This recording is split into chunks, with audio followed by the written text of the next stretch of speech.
hermanos, gracia y paz. Quiero darles la bienvenida una vez más a la Iglesia Bautista de Costa Verde.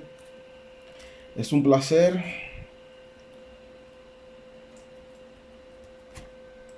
y un honor poder tenerles aquí y servirles. Dios es bueno siempre y le ha placido en el corazón, poner en el corazón del pastor Clifford y el mío, el poder empezar una nueva obra en La Chorrera, específicamente en el área de Costa Verde. Un área donde no hay iglesias y por tanto es un buen punto de partida. En esta congregación tenemos como fin que Dios sea glorificado, Cristo exaltado y el hombre humillado, dado que Él, Dios, merece toda gloria y no nosotros. Gracias a Dios por que ustedes están aquí y esperamos poder continuar contando con su presencia domingo tras domingo y poder crecer juntos en la fe. Dado que hoy es el primer culto, es pertinente explicar qué tipo de predicación se verá. Tendremos aquí. Entendemos que la predicación es la parte más importante del culto, porque es la proclamación de la palabra de Dios y es por medio de la exposición de esta que Dios ha determinado salvar a los perdidos y edificar a su iglesia. Por tanto, el tipo de predicación predominante o más común será la predicación expositiva. Mi esfuerzo consiste en sacar de la escritura lo que está ahí y no meter lo que pienso que podría estar ahí. Tengo un gran celo en esta cabeza, nunca hablar más o menos de lo que creo que es la mente del espíritu en el pasaje que estoy exponiendo. Charles Simeon. También dijo Charles Simeon, humillar al pecador, exaltar al Salvador y promover la santidad debe ser el enfoque de toda predicación. En otras palabras más sencillas, buscamos predicar todo el consejo de Dios. Creemos que toda la Biblia es inspirada por Dios y por tanto no podemos ni debemos menospreciar ningún libro. Lo contrario a la predicación expositiva es la predicación temática, donde el que predica elige un tema y el que predica elige un tema. Y no es que la predicación temática sea pecado. De vez en cuando tendremos predicaciones temáticas. Pero cuando la predicación temática es lo normal, es fácil caer en pensar en que uno como hombre considera, en lo que uno como hombre considera más importante y puede inclusive pensar que se está atacando a personas. Suceden situaciones en la iglesia y el que está predicando pareciera que está hablando exactamente de lo que acaba de pasar porque él elige el tema y eso puede crear conflicto. Sin embargo, cuando se predica expositivamente un libro de la Biblia, verso a verso, capítulo a capítulo, domingo tras domingo, no hay lugar para pensar en que hay algo personal, porque la secuencia es la que manda. Es decir, si usted siente que la prédica del siguiente domingo tiene que ver con usted porque algo que pasó en la semana, no le puede echar la culpa al predicador, porque lo que el predicador va a predicar es exactamente el pasaje que toca. Tocaba 2 Corintios capítulo 3, porque el pasado terminamos el 2, este es el que viene. No había manera de saber qué iba a pasar en la semana o las semanas anteriores, que lo que íbamos a predicar el domingo tenía que ver con lo que pasó a usted. De esa manera no queda más que duda y queda más claro de que es Dios hablando a la iglesia y no el predicador diciendo que sí y que no. Además, ayuda a la iglesia a venir preparada para la prédica, habiendo leído de antemano lo que se predicará. El primer libro de la Biblia que estudiaremos será la primera carta del apóstol Pablo a los Corintios. Antes de entrar en la misma carta, es bueno entender un poco el contexto de la misma. Corinto era una ciudad de Grecia muy importante para el tiempo en el que se escribió la carta. Esta ciudad existe desde los tiempos del Imperio griego antes de Cristo y siempre tuvo importancia debido a su ubicación geográfica. Es un istmo, o sea, angosto, pequeño, tal cual lo es Panamá, incluso es más pequeño que Panamá. Es angosto y con dos mares, muy similar a Panamá igual, y al igual que Panamá era un punto de convergencia importante para el comercio. Ahora, que sea igual a Panamá no es la razón por la que elegimos esta carta, Sin embargo, son curiosidades que se tienen en común con esa región geográfica del antiguo mundo. Y debido a la gran variedad de personas que llegaban a la ciudad para hacer comercio, la ciudad se volvió cosmopolita, igual que Panamá, que llegó mucha gente a raíz del canal y del comercio, y aquí tenemos europeos, africanos, gente de las Antillas, gente de Norteamérica, de Sudamérica, indios, tenemos gente de todos lados. Y llegó a albergar entonces, por tal razón, Corinto, más de 12 templos de distintos dioses en su pequeño espacio. Corinto, Panamá mide en superficie 75.517 kilómetros cuadrados. Corinto mide como una décima parte de eso, mucho más pequeño. Tal vez pongamos que una provincia puede ser Coclé, pero angosta. Lo que hace que se vuelva mucho más sorprendente la cantidad de religiones que se tenían en tan pequeño lugar. Corinto también era un lugar próspero económicamente, lo cual era una motivación y atracción de más viajeros. Esta combinación de personas trajo mucho libertinaje sexual. Eso no significa que cuando haya muchas personas eso es lo que vaya a pasar, pero eso fue lo que pasó en Corinto. Había mucha liberalidad sexual. En cada uno de esos templos habían muchos rituales que tenían que ver con actos sexuales.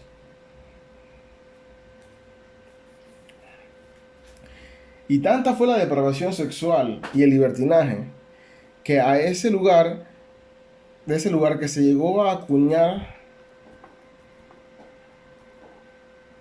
la frase corintizar, cuando querían referirse a alguien o personas que practicaban excesos sexuales. Y eso no lo puso la iglesia, eso lo pusieron otros ciudadanos de ese antiguo mundo del Imperio Romano, que para ellos era escandaloso inclusive lo que hacían en Corinto. Que decían, no, estás corintizándote, o vas a hacer una fiesta a los corintios, significa vas a hacer una locura. Así eran catalogados la gente en esa región. Además de la liberalidad sexual, de la prosperidad económica, de la ubicación geográfica, era un centro de debate, porque al ser parte del antiguo imperio griego, se mantuvo esa sensación que tenían los griegos de buscar sabiduría, de intentar convencer a la gente con el discurso y de hablar elocuentemente. Así que era algo que atraía a la gente de la parte del conocimiento, el debatir, escuchar nuevas ideas.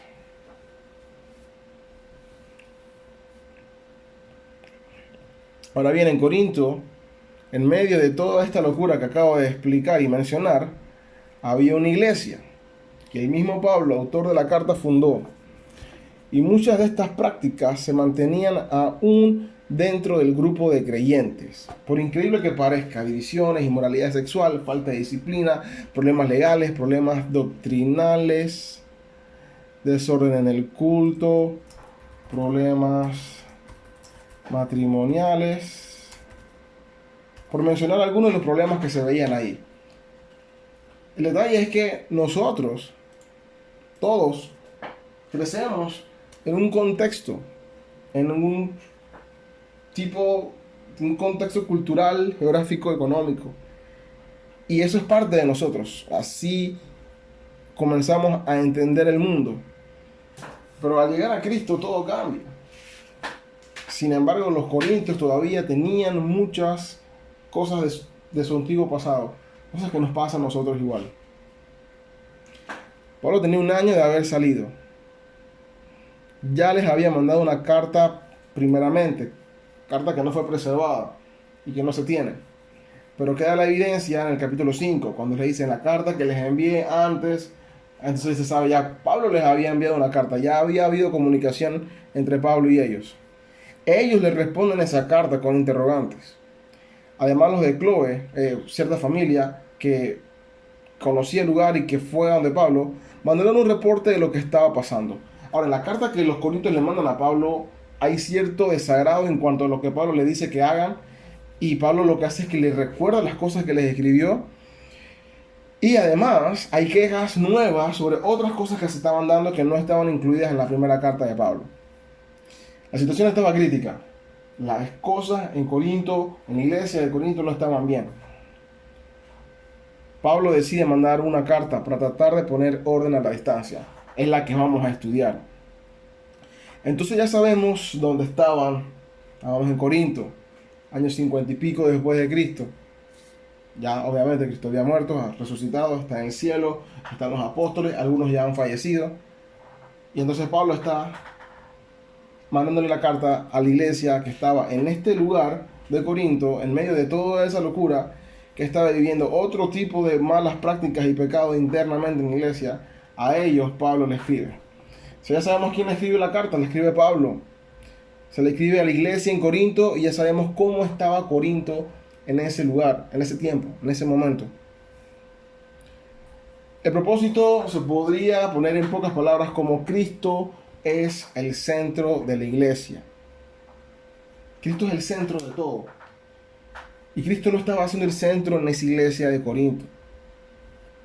Pablo escribe para tratar de poner orden y que puedan enfocarse nuevamente en quién es el importante, qué es lo importante.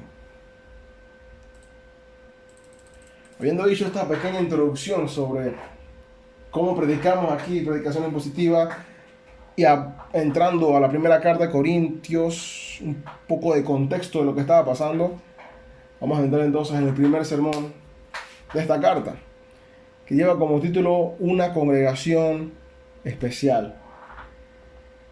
Una congregación especial.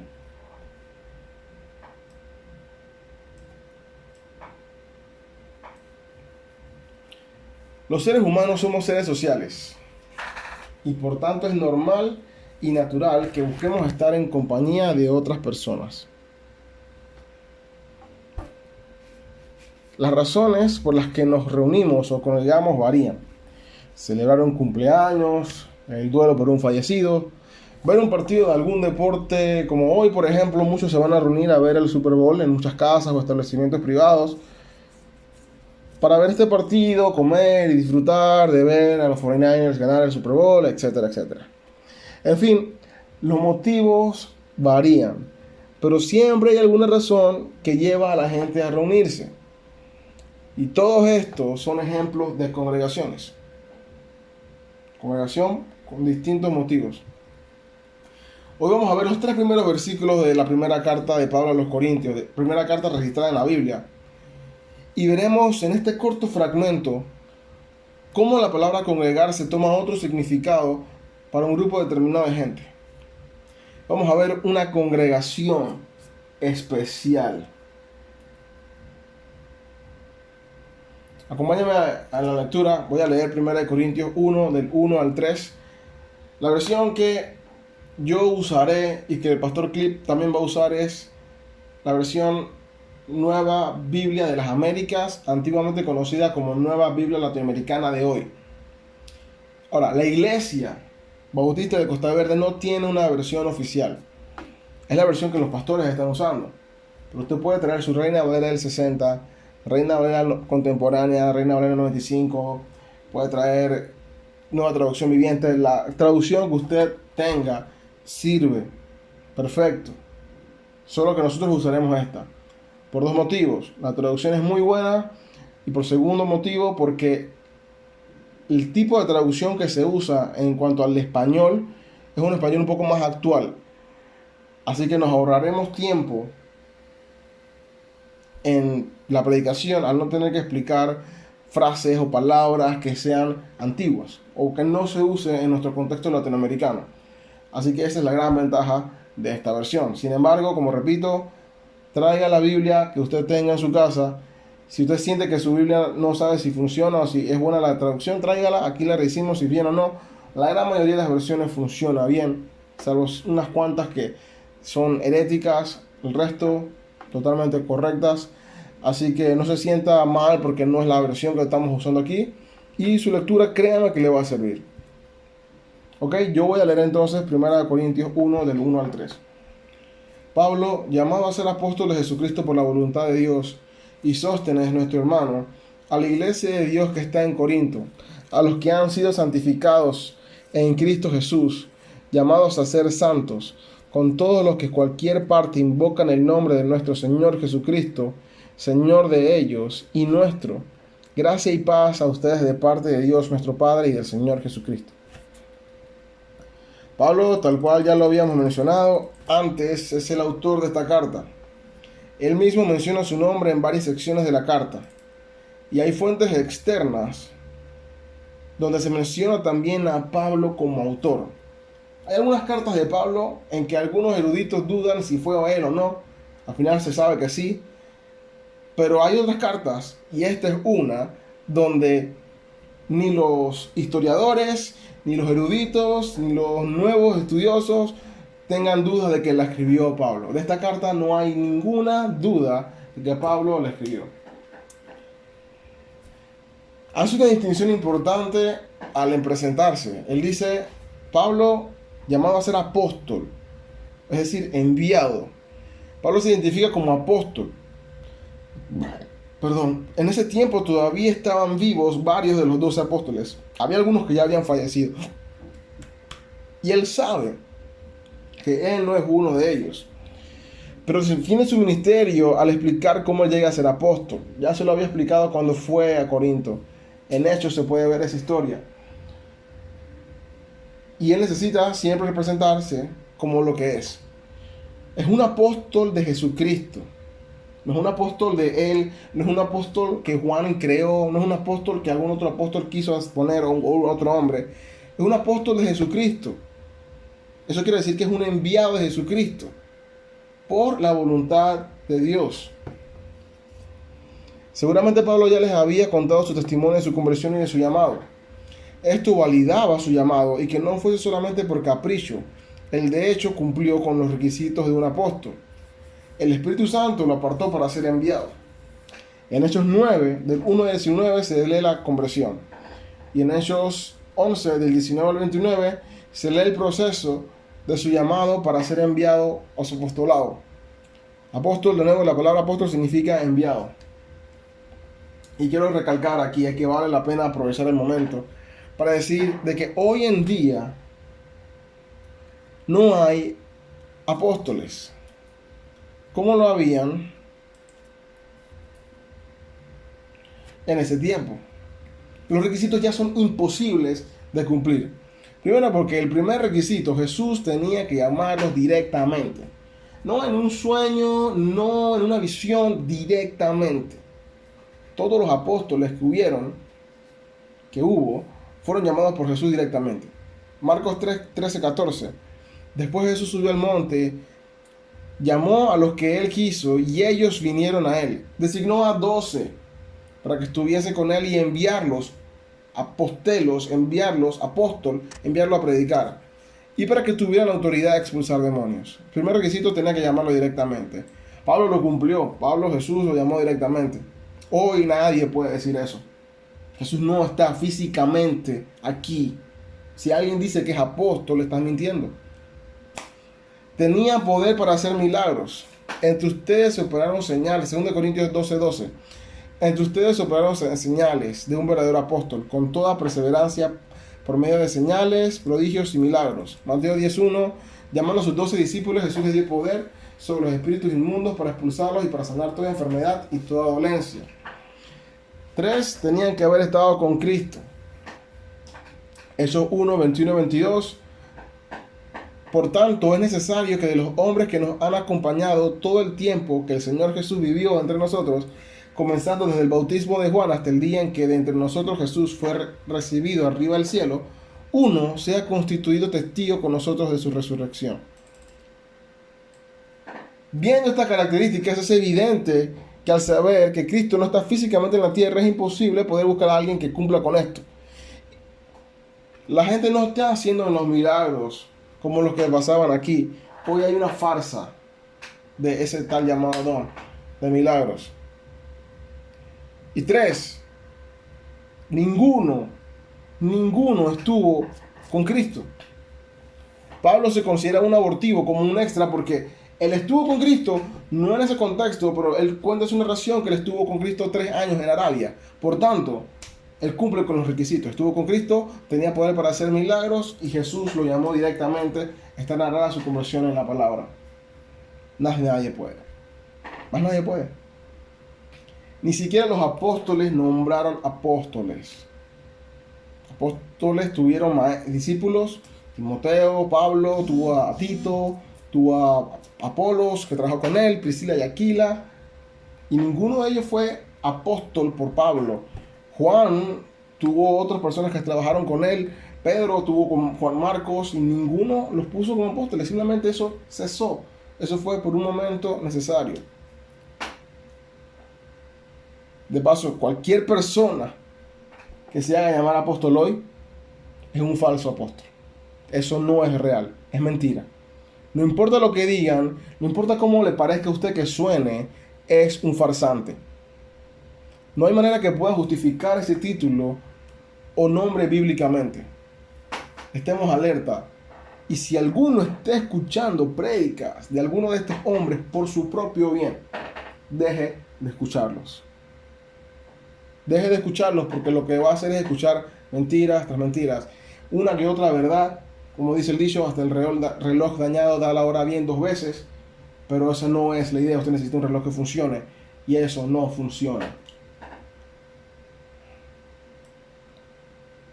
Muy bien, Pablo tuvo un llamado especial. Igual los apóstoles lo pudieron validar. Y por eso siempre empezaba presentándose con el llamado de Dios. Además, específicamente en Corinto, él tuvo un problema con que no querían validar su apostolado. Por tanto, él vuelve a explicarlo, y durante la carta, y más en la segunda carta que le envía, él defiende su ministerio. El uso de la palabra apóstol no era como, yo tengo un rango y yo soy un licenciado, o yo soy presidente, o soy un general. Era simplemente para identificar su oficio, a lo que había sido llamado. Y por tanto era importante que prestasen atención a lo que diría. Porque él dice bien, es por voluntad de Dios que soy enviado de Cristo, apóstol de Cristo, enviado de Jesús. Es decir, yo vengo en el nombre de Jesús, y ese es el nombre que importa, no el de Pablo, ni las palabras del apóstol, sino Jesús. Él va a escribir en el nombre de Jesús. Por eso es importante lo que se leerá en toda la carta. Porque son las palabras de Jesús las que transforman, las que dan vida, las que tienen poder. Las palabras humanas de Pablo, mías o de cualquier persona, no tienen poder. Pueden impresionar, pero no tienen poder. Dios nos libre. Hermanos, Dios nos libre. Y oren, por favor, por esto. Que nos libre a los pastores de esta congregación, de nosotros o cualquier invitado, predicar nuestras ideas o pensamientos en vez de la palabra. Debemos estar sujetos, esclavos, sometidos por completo a la voluntad de Dios. Que sea siempre su palabra la que se predique aquí, siempre. Entonces, él empieza diciendo, vengo en el nombre de Cristo, voy a hablar de parte de Cristo. Por tanto, presten atención. Por tanto, hoy, Iglesia Bautista de Costa Verde, hermanos y personas que nos visitan, presten atención, porque lo que se va a escuchar es la palabra de Cristo, y no de Pablo y no de Nelson. El nombre Sóstenes se menciona solo para que supiesen los corintios que Sóstenes, quienes ellos conocían, estaba con Pablo. Mas no es Sóstenes un coautor de la carta, simplemente estaba ahí al momento que Pablo le escribió. Así que veamos un poco Pablo a quién le escribe. Pablo entonces comienza a describir el destinatario. Pablo le está escribiendo a la iglesia de Dios, que está en Corinto.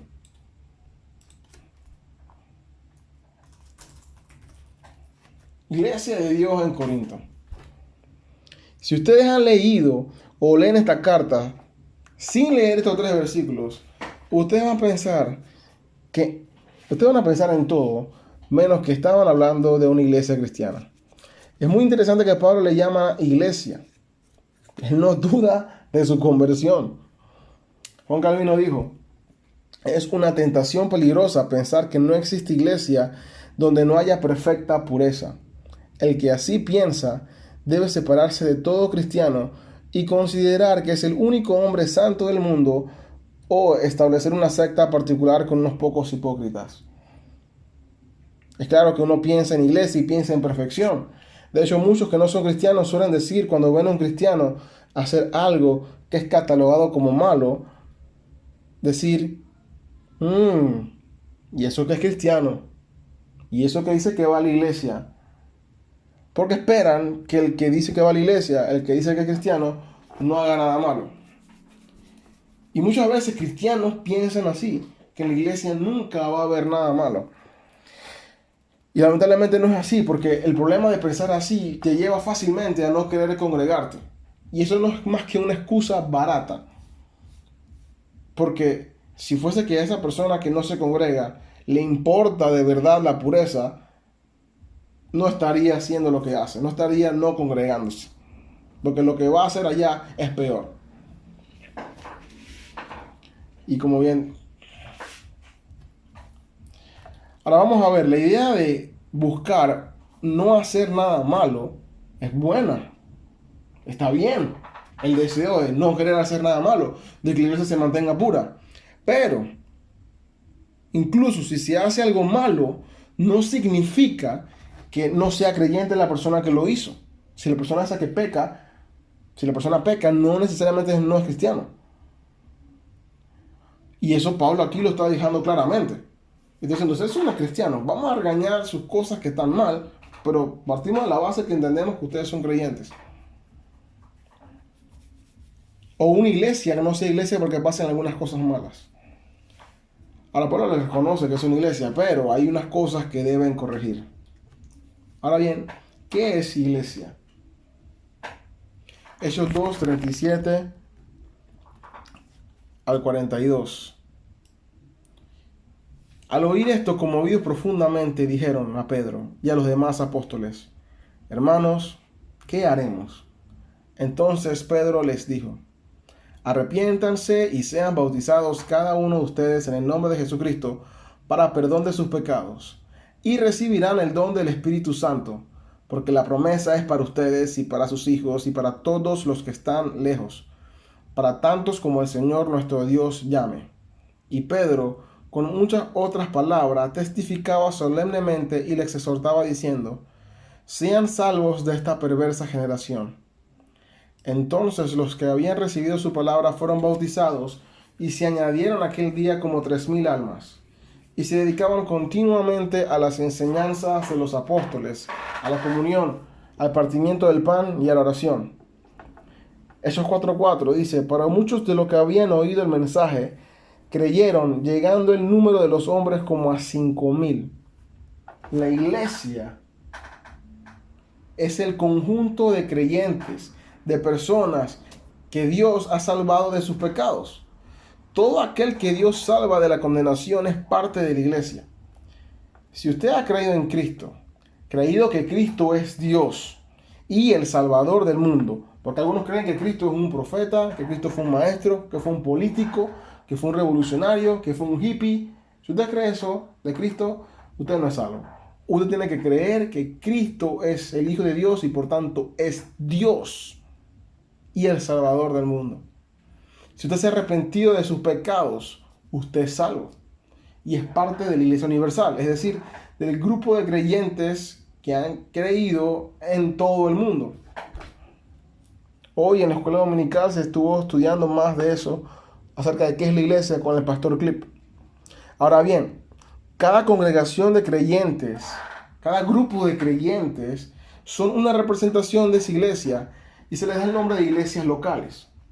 Así que Pablo se está aquí refiriendo a la comunidad de creyentes que vivían en Corinto.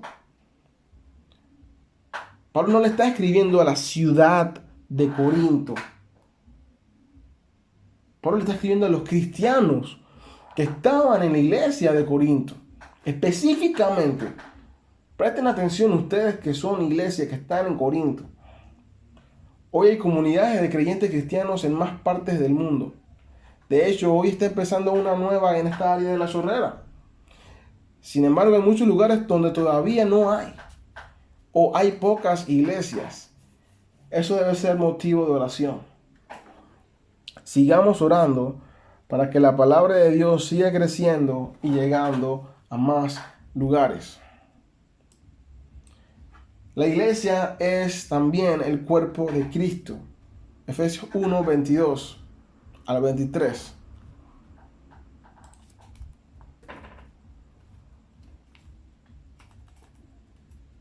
Y todo lo sometió bajo sus pies. Y a él lo dio por cabeza sobre todas las cosas a la iglesia, la cual es su cuerpo, la plenitud de aquel que lo llena todo en todo. Así nos queda claro que no solo el conjunto de personas que han creído en Cristo son la iglesia, sino que Cristo es la cabeza. Y el cuerpo de Cristo es sin duda diferente a cualquier otro cuerpo porque tendremos sus rasgos, su ADN. Y el cuerpo de Cristo va a ejecutar lo que la cabeza, Cristo, manda. Somos los encargados primarios de hacer su voluntad. No hay ningún hombre terrenal que se... Ok, tengamos eso bien claro, iglesia. La voluntad de Dios todos la tenemos que hacer y todos de alguna forma la cumpliremos. Algunos obligados, algunos sin darnos cuenta, otros conscientes. La iglesia debe ser consciente de estar haciendo la voluntad de Dios. Debe querer buscar hacer la voluntad de Dios. Debemos estar en comunión, estudiando. Dios quiere que hagamos esto. Hagámoslo. Eso debe ser algo que nos motive, que nos anime a continuar la vida. Aparte que queda bien claro de que la cabeza no es ningún hombre terrenal. Por poner un ejemplo, los católicos romanos dicen que es el Papa. Eso no es bíblico. Y es curioso porque ellos dicen creer en la Biblia. Solo Cristo es la cabeza. Él es la autoridad de la iglesia. Lo acabamos de leer. No hay ninguna parte de la Biblia que diga que un hombre es la cabeza de la iglesia. No la hay. Entonces, ya sabemos qué es la iglesia. Y Pablo le escribe a la representación de esa iglesia que está en Corinto. Ya recordemos bien el contexto de qué era Corinto. No nos olvidemos de cómo estaba ese lugar. Sin contar la iglesia. Y ahora, ¿cómo estaba la iglesia? Santificados. Pablo le dice a los corintios que ellos han sido santificados.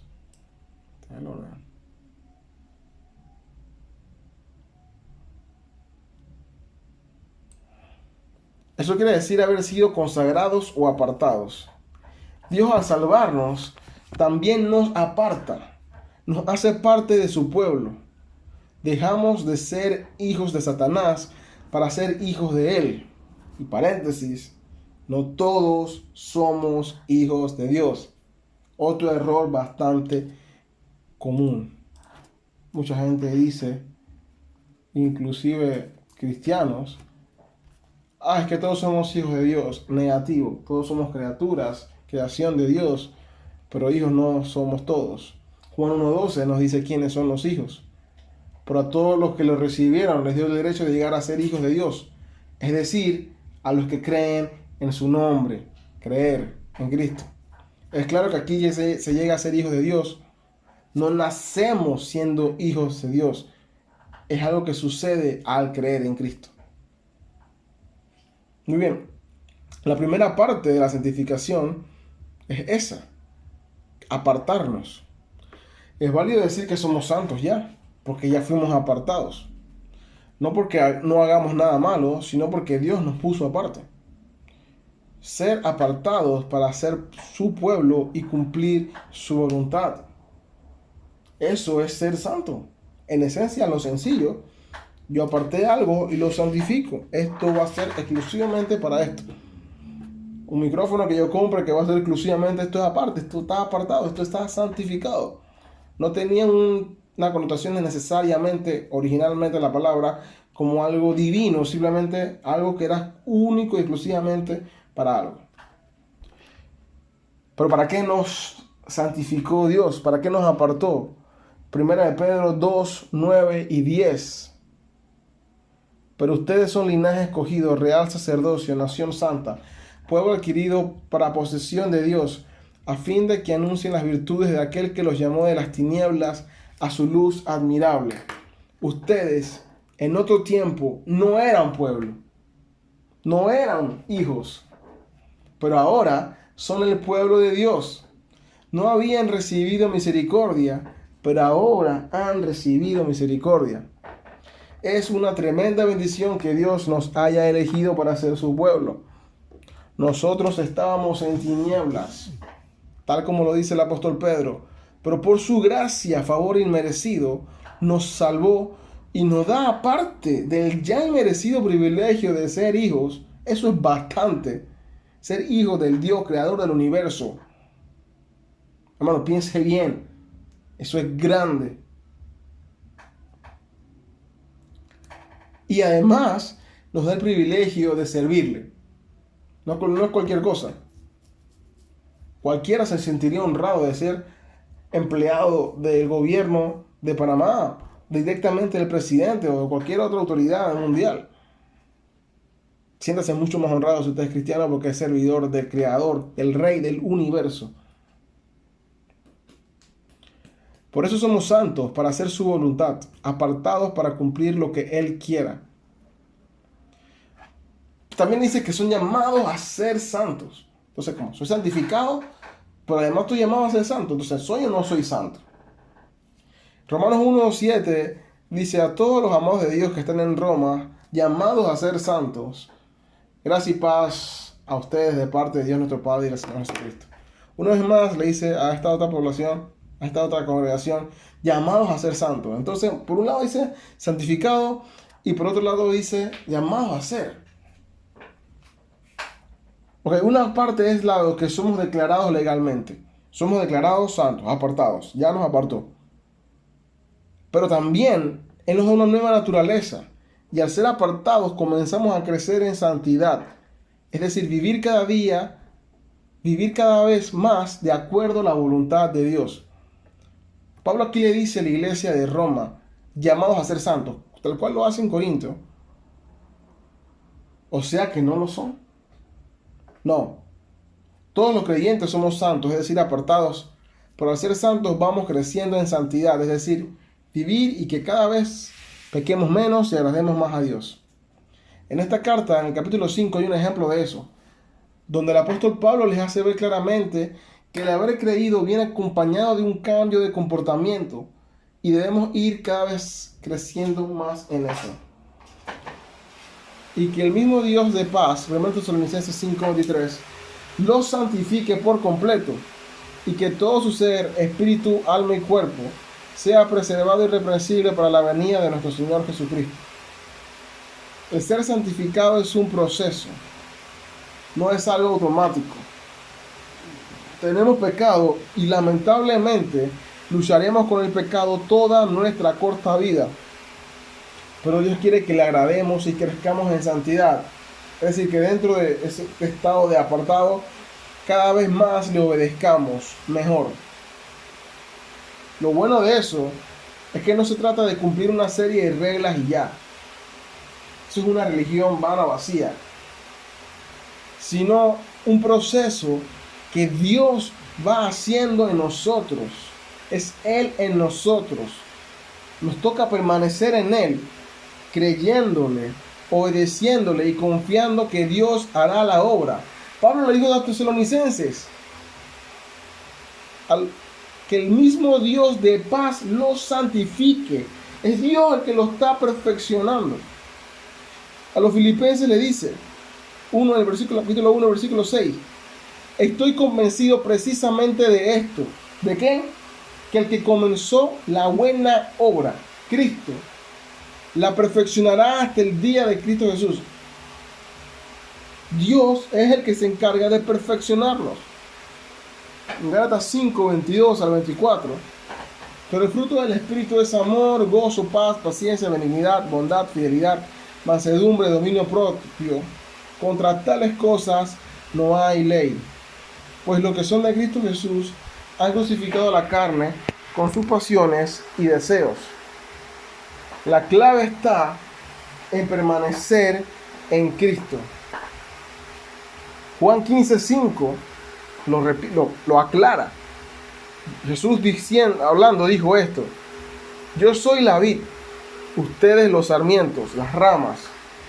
El que permanece en mí y yo en él, ese da mucho fruto, porque separados de mí nada pueden hacer. Nada podemos hacer separados de él. El querer vivir la vida cristiana a base de reglas personales terminará en nada, en una vida moralmente buena, pero realmente mala. Porque solo podemos hacer lo que agrada a Dios si estamos en Cristo. Por tanto, el querer vivir bien fuera de Cristo es imposible. La rama no se esfuerza en producir el fruto, es el tallo el que se lo da. Estar pegado al tallo es todo.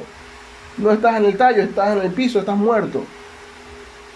Muchos hoy están muertos, buscando tener esos frutos, esas obras sin Cristo. Es imposible. No pueden agradar a Dios si no están en Cristo. Es luchar contra el mar, como hizo el emperador Nerón, que puso todo su ejército con el mar para ganarle a Poseidón. Eso no funciona de esa manera. Pablo reconoce que los cristianos en Corinto habían sido apartados. Por eso les dice que ya son santificados. Pero luego les dice llamados a ser santos. Porque aún no hemos llegado a ser completamente santos, sin pecado, como Cristo. Pero llegaremos a ese día, no por nuestras fuerzas, sino por las de Cristo. Es importante saber que ese proceso comienza aquí en la tierra. Y por eso debemos cuidarnos de andar bien, agradando a Dios en cada cosa que hagamos. No podemos pensar que porque Dios hará la obra, yo no hago nada. Ahora yo me quedo sentado viendo televisión, voy a la iglesia de vez en cuando. No, hay que ser intencional. Hay que anhelar, querer que Dios haga la obra. Tenemos que buscar su voluntad en oración. No oramos para cambiar su voluntad, sino para acoplarnos a la de Él. Leemos la Biblia para conocer a Dios y saber qué Él quiere que hagamos. El cristiano quiere ser santo, el cristiano quiere ser cada vez más como Cristo.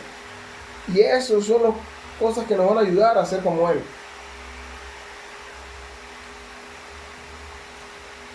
Entonces Pablo le está hablando a un grupo de creyentes que ha sido apartado y que está creciendo en santidad. Es interesante y es bueno que recordemos a quién le escribe Pablo, cómo Pablo se refiere a los corintios en su saludo y cómo se refiere en el resto de la carta. Luego les dice: en esta carta se hablará de cómo todo debe ser para la gloria de Dios. Al poner a Cristo como el centro, estaremos dándole la gloria a Dios en todo. Con todos los que en cualquier parte invocan el nombre de nuestro Señor Jesucristo, Señor de ellos y nuestro. El llamado a ser santos no era solo de la iglesia de Corinto, sino de todos los creyentes en el mundo. Es por eso que lo vamos a estudiar. No es solo la historia de lo que pasó a una iglesia de Grecia hace 2000 años atrás, sino que era, es y sigue siendo y seguirá siendo vigente para nosotros también, que invocamos el nombre de nuestro Señor Jesucristo, tal cual Pablo lo dice. Si usted ha creído en Cristo, entonces usted está o debe estar creciendo en santidad, y toda la Biblia debe ser relevante para usted, incluyendo Primera de Corintios. Gracia y paz. El saludo común para los griegos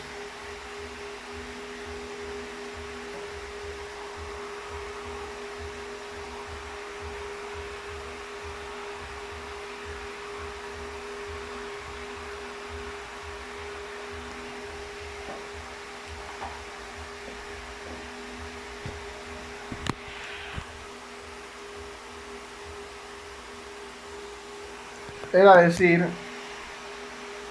saludos o alégrense. Pablo cambia el saludo por gracia.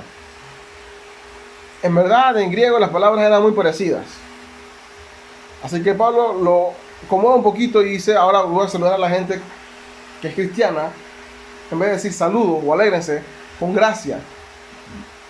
Los judíos se saludaban diciendo shalom, que es paz. Y entonces Pablo lo une.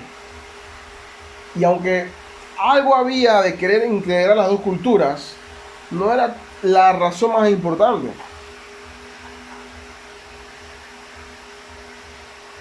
Sino en recordarles que el mundo no tiene razón de alegría, solo la iglesia de Cristo.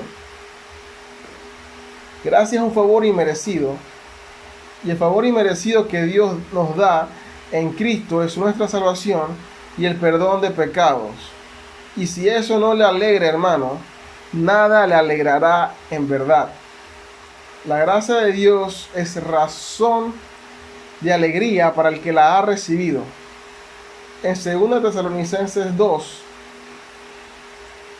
dice, 2 Tesalonicenses 2:2,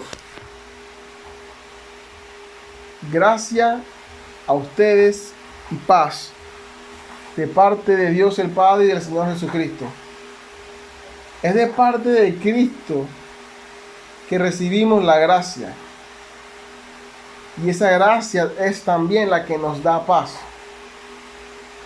Estábamos enemistados con Dios y Cristo nos ha reconciliado en Él.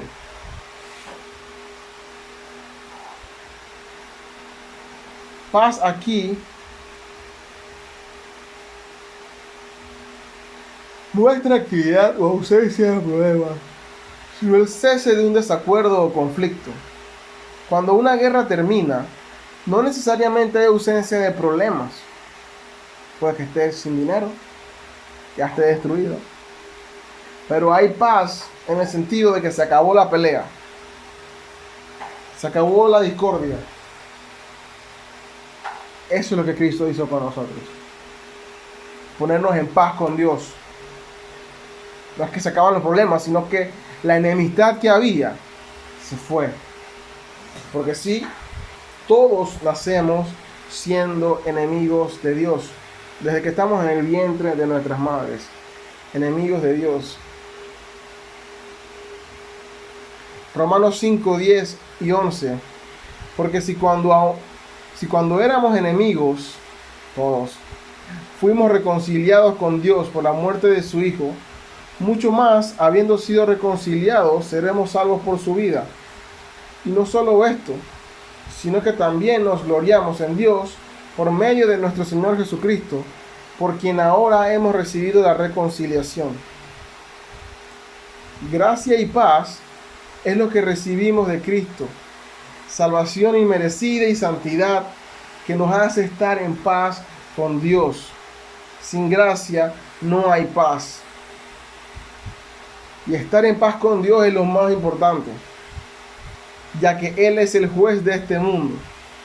Si no estamos en paz con Él, seremos castigados justamente. Por tanto, si hoy sabes que no estás en paz con Dios, no lo pienses más. Arrepiéntete de tus pecados y confía en Cristo. Él es suficiente para salvarte y perdonarte y ponerte en paz con Dios. Hoy muchos están reunidos por diferentes motivos. Y muy probablemente sienten que son buenas sus razones. La palabra eclesia, que hoy se usa como iglesia, que significa congregación, se usaba en Grecia antes de que hubiesen cristianos. Cuando habían todo tipo de congregaciones, principalmente políticas. Pero luego el cristianismo comenzó a usar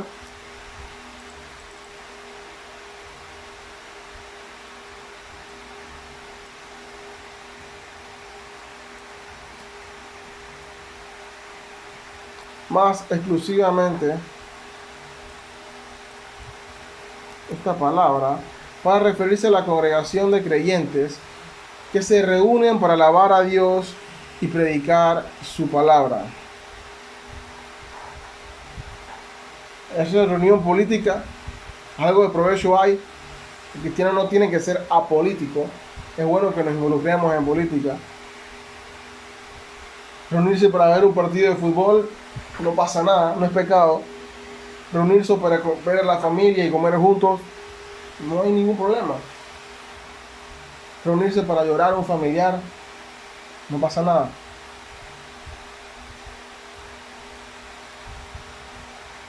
pero no hay ningún motivo de reunión. No hay ningún motivo de reunión más importante que este. No lo hay. Y la razón de poder estar hoy aquí es precisamente por Jesús, que nos dio su gracia para que estemos en paz con Dios. Cambió nuestra naturaleza y cuando aún éramos malos, nos amó y nos cambió. Pensar que estar un domingo con otros creyentes es pérdida de tiempo, eso es sinónimo de ignorancia. No hay nada más importante que congregarse e ir a la iglesia, a la reunión con los otros santos para alabar al santo, santo, santo, al Rey del universo. Que ese sea nuestro sentir, saber para qué nos reunimos, qué somos y quién es Dios. Solo Cristo merece toda nuestra alabanza.